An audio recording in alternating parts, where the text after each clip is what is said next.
It is Prick with a Fork, the sausage podcast, the world's only podcast all about sausages. I'm Duncan Barks, as always, here, wanging on about snorkers, bangers, porkers, you name it. And my partner in crime is Rory Rozza McAllister. And we're here once again to do yet another taste test. And I kind of thought, Rozza, given the last one we did on the run up to Christmas, I did some stuff last month to do with sauce and stuff, but this is the first proper taste test with you for 2026. If you recall, on the run up to Christmas, we basically did dog food. That's what it was. It was dog food in a can, wasn't it? Those awful Heinz seasonal festive baked beans with these pigs in blankets in that, frankly, I still have nightmares about.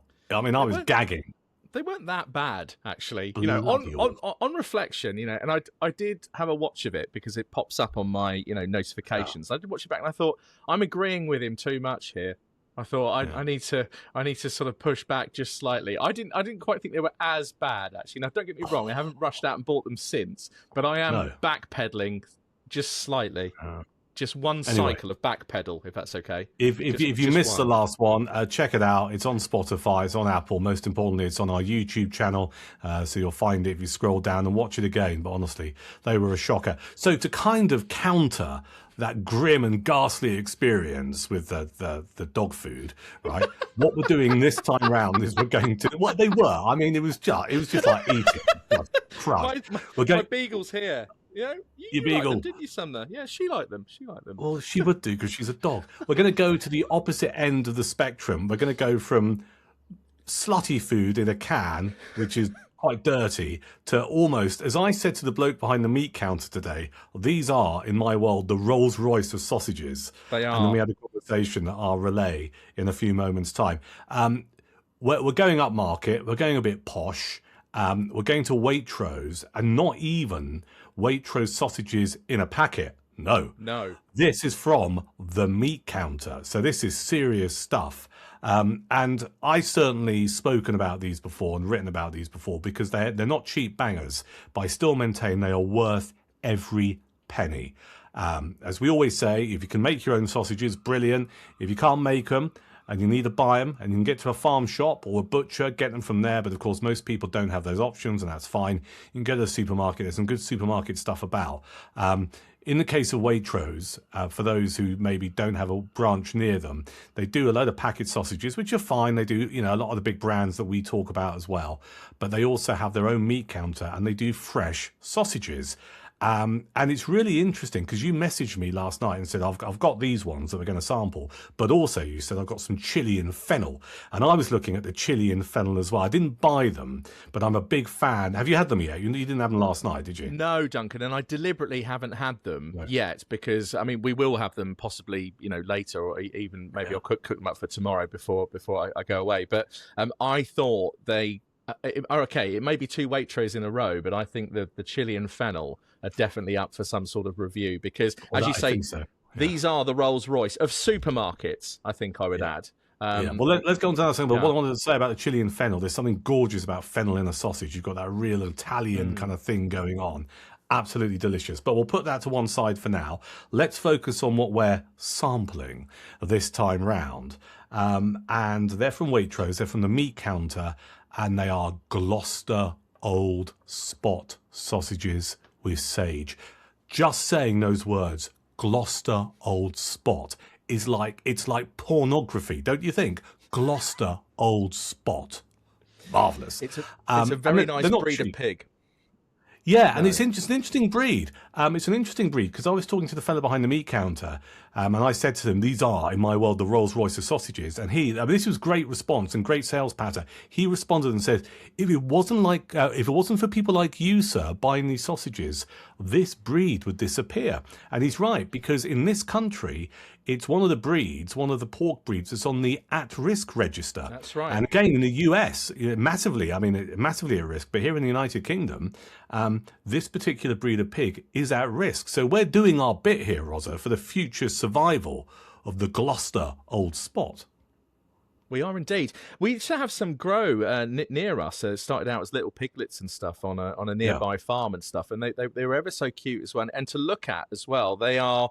It's really obvious what the breed is because the big spots, the big sort of black spots, are on them. And again, friendly little things as well, coming running over to you, and they don't mind being petted and things like that.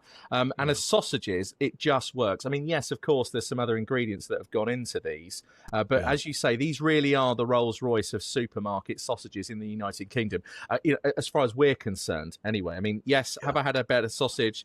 Yes, I have, but it's been few and far between. It's a real go-to. You can't beat them. The size of them for a start, the consistency, the quality, it's just all there.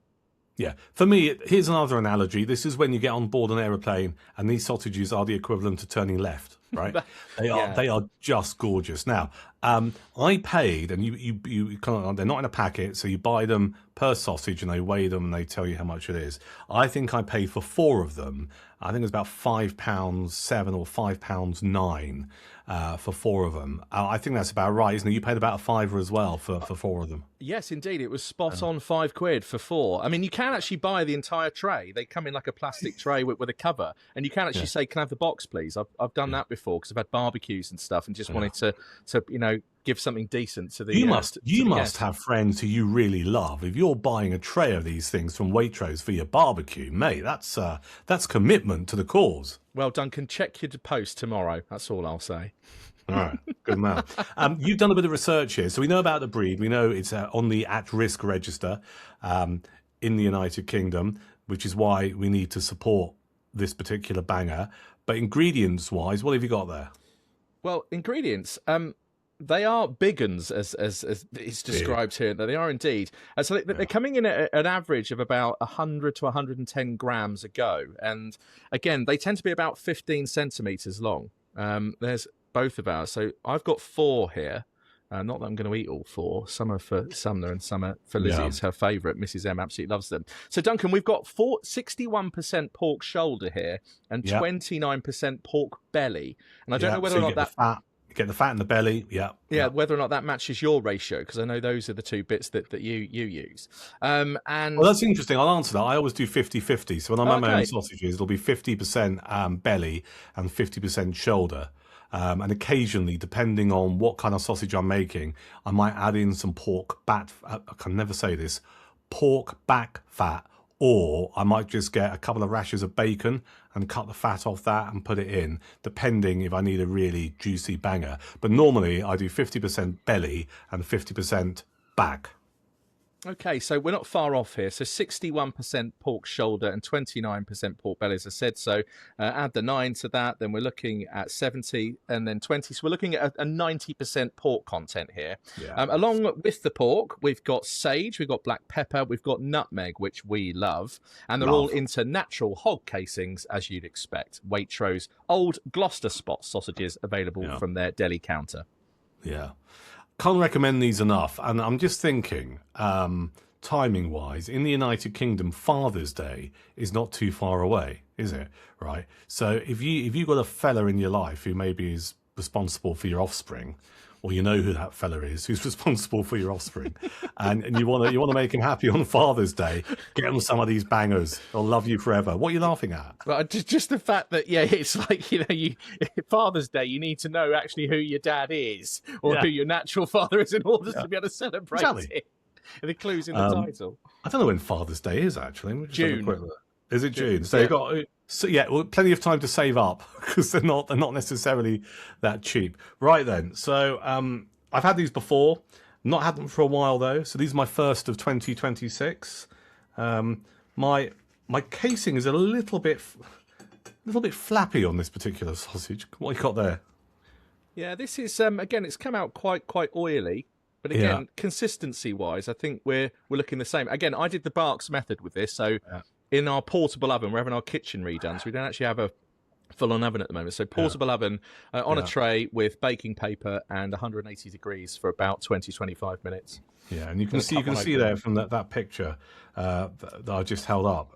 You've got your sage in there. You can see the sage inside the actual tube. I'm going to let you do some waffling because I'm going to have something to eat.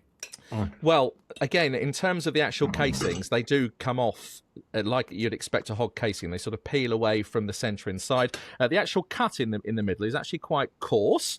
As Duncan says, the sage is certainly visible in there. We also know there's black pepper in here. We also know that there's nutmeg, which Duncan and I absolutely love in a sausage. To accompany mine today, I'm going to do one naked, as it were, and then I've also got Duncan's favourite. I managed to find it. The Trackleman's Strong English Mustard. There Great minds think alike. So there we go. So a bit of backstory to this. I've done somewhere on this channel a mustard test that was this. It was Coleman's, and there was another one. I can't remember what the other one was. Stokes, was it? No, it wasn't Stokes. No. I don't know. I can't remember. But I'm such a fan of this. I first came across this mustard in a pub in Oxfordshire a couple of years ago.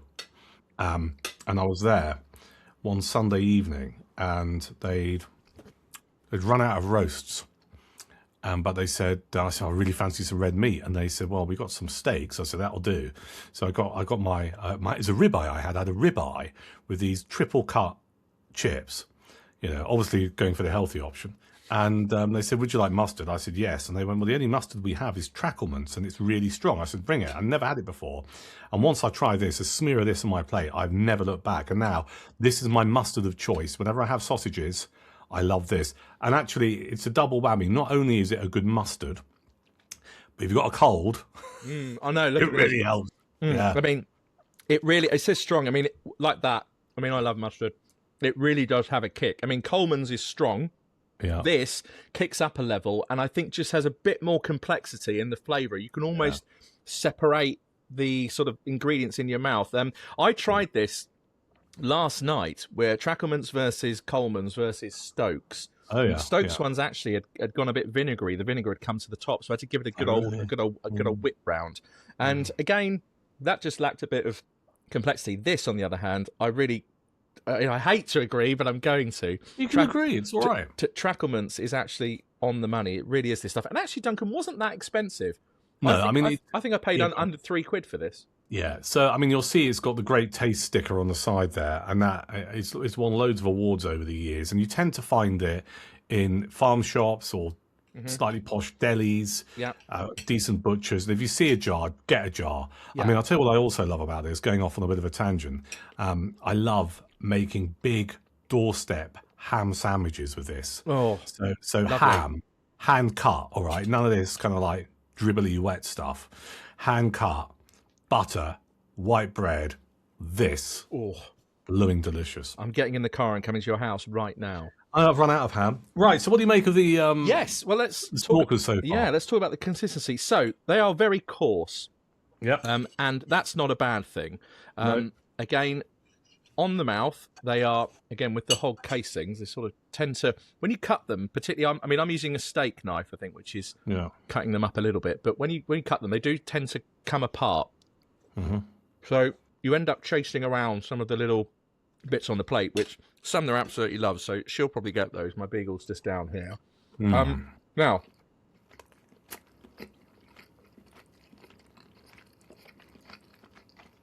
again, the sage just hits you. I mean, the quality of the pork as well, it's really tasty. It's got a real nice depth of flavour. Again, that coarse cut really, really helps because it's got so much sage in there. I think if it wasn't as coarse, I think the sage might overpower this a little bit. I think you're right. You can feel that hint of nutmeg, and certainly the black pepper. What I love about these sausages is the black pepper is there, but it's subtle. And if you just leave it at the end, you can just feel it at the end around the sort of middle part of your palate, middle part of your mouth. And it's just, as you say, in terms of supermarket UK sausages, we really are in sort of Rolls-Royce territory here. So good with that mustard. So good. Well, I'm going to have mine with mustard now, and I'm also going to crack a cider. When we say supermarket sausages, remember these are not in packets. It's a meat counter in Waitrose. And there's a bloke behind. Well, in my local Waitrose, he does the fish counter and the meat counter. And I was watching him earlier. It's a bit of a pain in the arse, to be honest with you, because we'll sort out someone's hake. Then he has to move over to the meat counter and wash his hands, give him a good old scrub. Yeah. And someone like me goes, can I have some of that some of those sausages. He does all of that.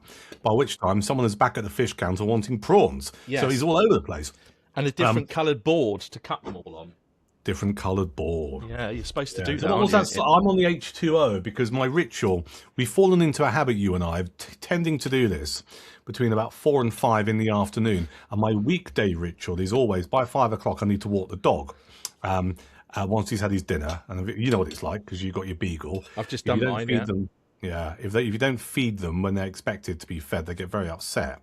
So I kind of like, we tend to do this between 4 and 5 because at 5 I need to feed the dog, walk the dog, then I end up going to 1 or 2 pubs and having a beer to kick off the evening. So I'm restricting myself, but I'm on H2O, courtesy of Southern Water, which actually thinking about it is probably more expensive than the amount of money my water bills are these days, compared to your cider there. So where's that from then? So today I've gone for Henry Weston's organic. The one thing I like about this is it does actually have the organic sign as well. If you're looking for organic products in the UK, it needs to have this. That means it's been fully tested. They've been investigated, and they have a fully organic process. Does it make much difference? This cider. I mean, without sounding, I don't want to sound like I don't want to sound like a dick, but I mean, does it make much difference in terms of its taste if it's organic? I mean, I don't know. Not really, I wouldn't say. I think it just adds to the quality. I mean, again, the aroma and stuff on this one, you're getting much more than just apples from this. There's a real sort of citrus zest to it. There's a bit of peach in there. You can actually even smell like the apple peel, even a bit of the actual farmyard itself. But then that's what Westons are. They're 150 years old. They're British. Hang on, what do you mean you can smell the farmyard? Is it dung? They don't even. Well, not dung, but you can. This smell... is a bit potent. Yeah, no, give it a go, give it a try, and you'll see what I mean. 6% this one comes out at. Right. Lovely, really good. And the carbonation. Would you say the really cider soft. goes well with sausages? Oh, I think so. And also, Duncan, I have to say, this Tracklements, it actually the sausage calms the Tracklements down a little bit. I've been used to just popping a finger lob of it in my mouth, but this Tracklements is on the money. The thing is, how long have you been talking about Tracklements? It's taken me that long to track it down. Okay, I probably could have just gone onto the internet and ordered it somewhere, but I wanted the process of actually finding it. Look, a big lump of it. I know. It's really hot. I mean, we should see one day whether or not you and I can handle a tablespoon pure and see who gags first. Yeah, I think I could do that. Yeah, I think I could. Well, I think I could do that. I mean, sometimes I have it with my roast beef. If I'm having a Sunday lunch or a Sunday dinner, I have had it in my roast beef. And sometimes, I don't know if it works for you, but I put a big dollop on the side of my plate. Then sometimes the mustard bleeds into the gravy. Ooh, lovely. Right? But then I get a bit of beef and I'm on my fork and I put a massive kind of I dip it into the gravy and the mustard, put it in my mouth, and that's a big old glop of mustard. And you do that thing where your nasal passages go. Oh, great! Well, I love it. It's like you end up looking like that bloke in Harry Potter. What's his name? I've never really seen them. The bad bloke. Oh, Voldemort, him. Yeah, it's like. You know what I mean? He's...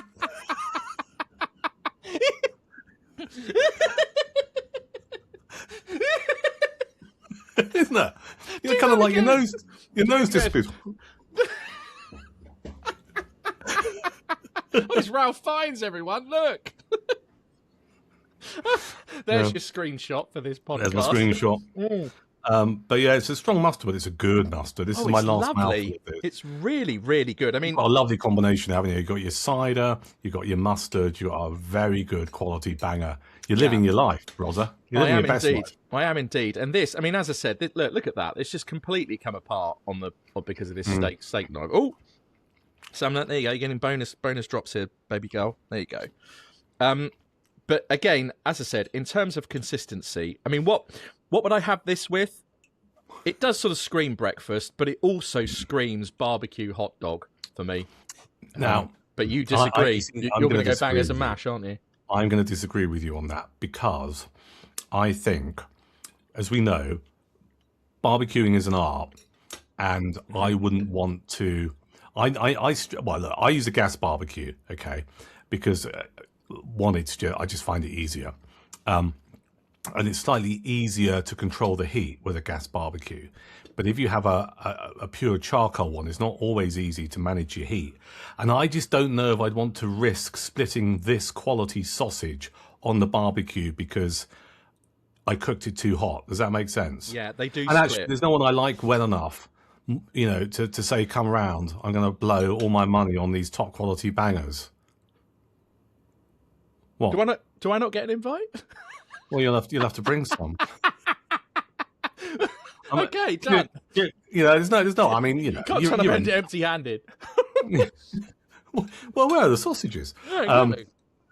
I wouldn't do it on the barbecue, but you're right, and I wouldn't want this for breakfast either. I would consider it too much. Yeah. Okay. So I'm starting to kind of I've noticed, maybe it's an age thing. I've got a few years on you, but I think I like my breakfast. I don't want to blow out when I have a full English anymore. Mm-hmm. Or I don't want to blow out. I don't want to start the day feeling full up. But I want to start the day feeling that I've had some really nice food. And actually, if I was having bacon as well, with a sausage that big, I probably would think, it's a bit too much. And that's just me. All right. I tend to go for chipolatas now for my breakfast sausage. However, you've hit the nail on the head. For me, those bangers are the perfect sausages. Excuse me, for bangers and mash. Bangers and you mash. Hit the nail on the head. Has to be. Has to be. And Trackleman's mustard. And normally, you know the rule for this podcast. If you have bangers and mash and you go out and they give you any less than 3, you are being ripped off. Right? You never go to that place again. Name them and shame them. Yes. However, when it comes to these sausages, given the size, I think a lovely golden mountain of mash and 2 of them does the job. Yeah, I'd need to pack it out with some nice carrots and some nice green veg, I think. Some nice real crisp al dente broccoli or something like that to give it a bit of crunch. Otherwise, everything's too soft, I think. But no, I mean, for me, these are... I've used these for breakfast sausages. As you say, they are sort of a meal in themselves. But at the same time, excuse me, too. Woo!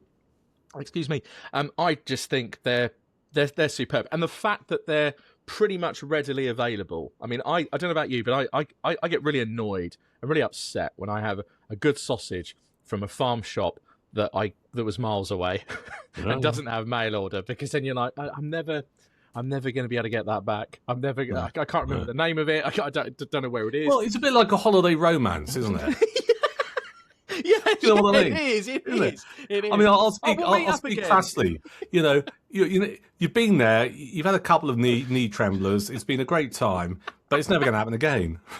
Because that was in Gran Canaria, right? The parallel that I'm making here is just like your farm shop that you happen to pass on the way through to somewhere else or whatever. You're never going to go back there unless you're going to be back in that part of the country again. So you're never going to have that experience. It's the same thing, isn't it? Well, I've discovered a new one, which I sent the photo of you. It's in the Cotswolds. It's just off Junction 9 of the M5, just off Tewkesbury. And I've had one of their pork pies.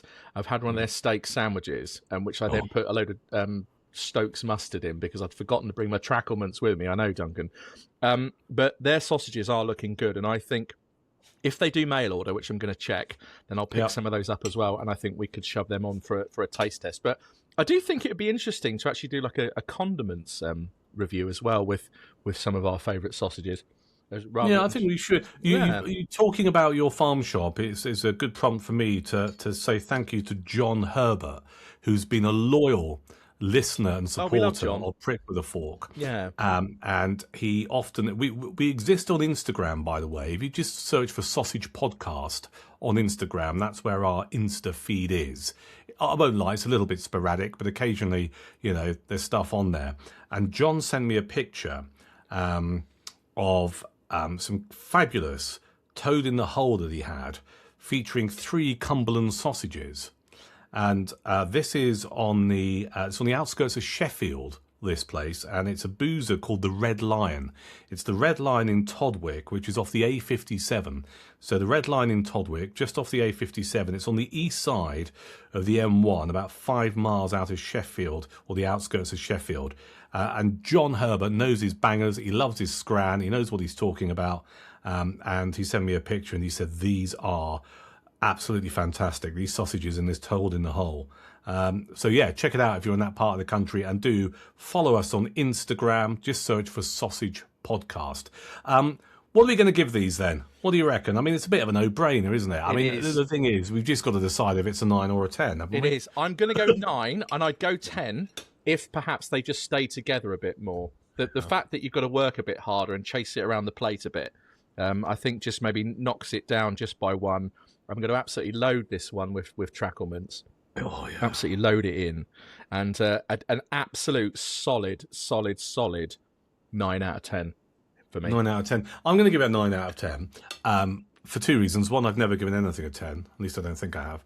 And there's a principle at work there. And secondly, when you cooked yours, did you find them a little bit oily? Yes. Because yeah, even now, and I wonder if that's why they're slightly falling apart. Yeah. Because when I took them out of the roasting tin, and as we know, tin foil followed by a bit of baking paper is the way to do it. Best way of doing it. And when I took them out, there was quite a little bit of a greasy undercurrent, and I thought, I wonder if that's going to affect the taste. Now, it hasn't affected the taste to me, but it might explain why things have slightly fallen apart in both our cases. Yeah, I would agree, and I think, as I said, I mean, I'm using quite a coarse knife, to be fair. Yeah. So again, with this serrated edge like this, these things don't really stand a chance, to be honest. But I kind of feel I'm going to have to give you my wallet every time you wave that towards me. It's quite a fierce knife. Give me all your Tracklements. I'm like, do you will? Give my phone. But you see, the end bits actually managed to stay together, you see. I know. And look at that. It's all that sausage, porky belly and shoulder goodness that's packed in there. Sumner really is. I think she's probably drooling by this stage as well. So come on, baby girl. Let's get involved. Come on, up you come. Come on. Here we go. Oh. There we are. Yeah, I've locked my dog out of this room because he'd be so annoying. I've given you a few, but yeah, I think people only watch us on YouTube for pictures of Sumner. That's what I think. Well, here she is. Right, you might get more after. Okay, off you go. There we are. Right, yes, 9 out of 10 for me, Duncan. And again, for the price as well, I got 4. As I said, for give or take a £5. I think for a quality of this a sausage of this quality, yes, that's a slightly higher price point, particularly in the supermarket, but also the size is definitely worth it. These do not shrink. Yeah, and I'm a big advocate. I'm a big believer, and I know we have a cost of living crisis going on, and times are tight when it comes to having available cash.